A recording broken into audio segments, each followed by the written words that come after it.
मेरे प्यारे बच्चों और मेरे साथियों, हर वर्ष 14 सितंबर को हिंदी दिवस मनाया जाता है। 14 सितंबर को ही क्यों? इसके पीछे एक छोटी सी कहानी है कि जब हमारा देश आज़ाद हुआ 1947 में, 1950 में, 1949 में, 2 साल के बाद 1949 में लोकसभा में यह चर्चा हुई हमारे देश के नेताओं ने बैठकर कि हमारे देश के लिए एक राष्ट्रीय, एक ऑफिशियल यानी कि कार्यालयी भाषा होनी चाहिए। तो सभी प्रांत के लोग अपने अपनी भाषा को प्रधानता देने लगे।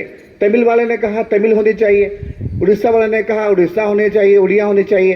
तो इस प्रकार एक प्रकार से सभी प्रांत के लोग नेता अपने अपने भाषाओं को, अपने अपनी भाषा को राजभाषा बनाने के लिए प्रतिबद्ध थे।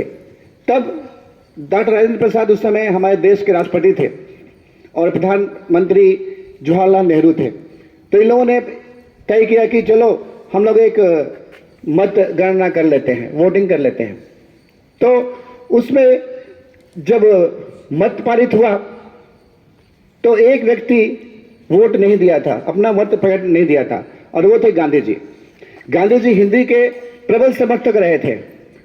तब जब गांधी जी की बारी आई तो उन्होंने हिंदी के प्रति एक वोट देकर अपना एक मत से हिंदी को भारत की राजभाषा के पद पर आसीन करवा दिया। इसलिए आज गांधी जी और हिंदी दोनों साथ साथ चलते हैं।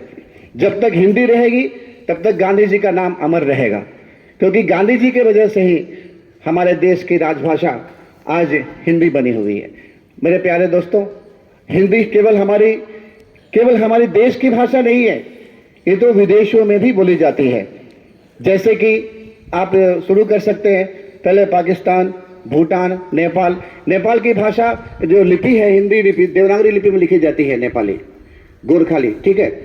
तो नेपाली, भूटान, उसके बाद चले जाइए आप फिजी, मॉरिशस, बांग्लादेश, पाकिस्तान से लेके उसके बाद गल्फ कंट्री सारे जो खाड़ी प्रदेश हैं जैसे कि सऊदी अरब, अमीरात, उस प्रकार सिंगापुर, मालदीव, आप यूएस, अमेरिका, जहाँ भी चाहिए वहाँ हमारे हिंदी भाई हैं और वो लोग हिंदी को वहाँ पे बढ़ावा दे रहे हैं। तो इस प्रकार हिंदी केवल देश की भाषा नहीं रह गई, पूरे दुनिया में अब हिंदी आज प्रचलित है। किंतु हमारे देश में अभी हाल ही में अमित शाह ने कहा था कि हिंदी जो है हमारे देश की एक भाषा होनी चाहिए, राजभाषा के साथ साथ राष्ट्रभाषा भी हिंदी होनी चाहिए। तो इसका विरोध शुरू हो गया, स्टालिन जो है वो विरोध कर दिए। तो इस प्रकार ये विरोध नहीं होना चाहिए। हिंदी जो है हमारे देश को, एकता को मजबूत कर रही है, सबको मिलाकर रखी है। इसलिए आप सबसे निवेदन है कि हम लोग हिंदी के प्रति अपनी जिम्मेदारी को पूरा करें। आज दोपहर में 3 बजे से लेके 4 बजे के बीच तक आप लोगों को हिंदी का बहुत सारे कार्यक्रम होने वाले हैं, आप सभी इसमें भाग लीजिए।